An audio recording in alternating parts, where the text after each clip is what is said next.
Ložnice, ve které se už nedá v klidu žít ani spát. Takhle nějak bych popsala naší ložnici za poslední půl rok. Proto jsme se vrhli do rekonstrukce a já vám teď všechno ukážu i s mýma vychytávkama, které vám zjednoduší úklid po rekonstrukci a malování. Vítám tě v pořadu Perfektně uklizeno!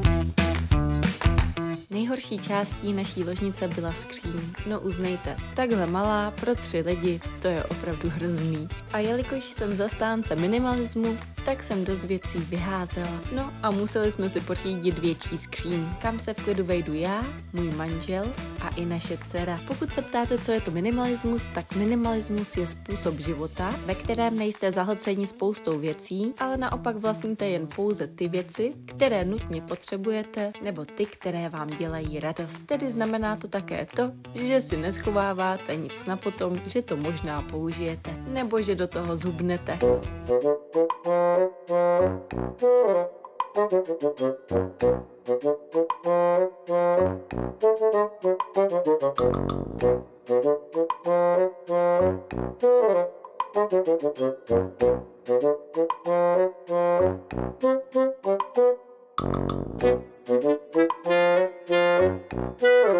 S čistým svědomím zde přiznávám, že jsem poprvé ve svých 27 letech malovala jako zeď.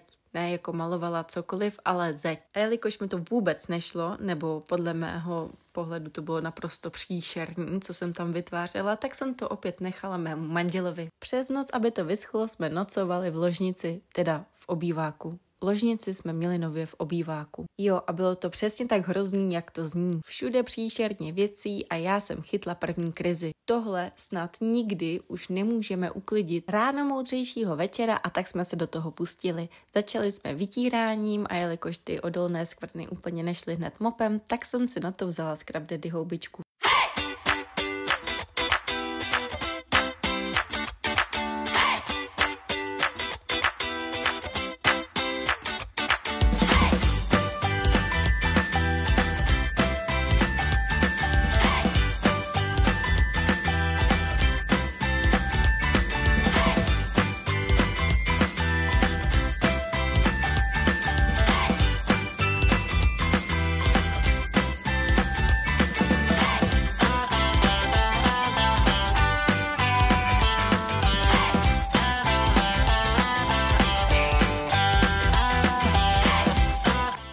Tady můj skvělý tip. Špinavý váleček od barvy stačí vložit do kýble, zasypat perkarbonátem sodným a zalít horkou vodou. Nechte tak hodinu působit a váleček je i bez drhnutí a jakéhokoliv čištění skoro jako nový. Pro dokonalý výsledek ještě jednou zopakujte. Na úklid jsem přeborník, ale skládání, to je něco jako s tím malováním. Takže jsem to přenechala odborníkům.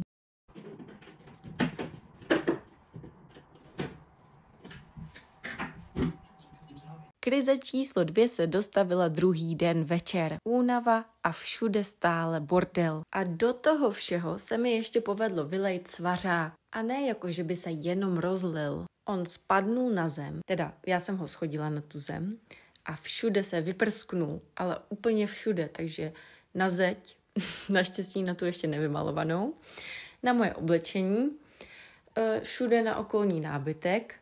A prostě vám chci dát jen radu, že když se vám tohle stane, co nejdřív to umyjte a co nejdřív dejte to oblečení vyprat, aby se to vypralo. Protože takové zaschlé skvrny od červeného vína jsou většinou pro tkaninu konečná. Z nábytku ho skvěle vyčistí bílý ocet a ráno už na mě čekala tahle krása. Vychytávky a tipy, jak si skvěle zorganizovat šatník, si necháme už do příštího dílu. Navštíví nás totiž specialistka, která se organizací skříní zabývá. Společně vám tak prozradíme skvělé vychytávky, které si rozhodně nesmíte nechat ujít. Takže už za 14 dní opět v pořadu Perfektně uklizeno.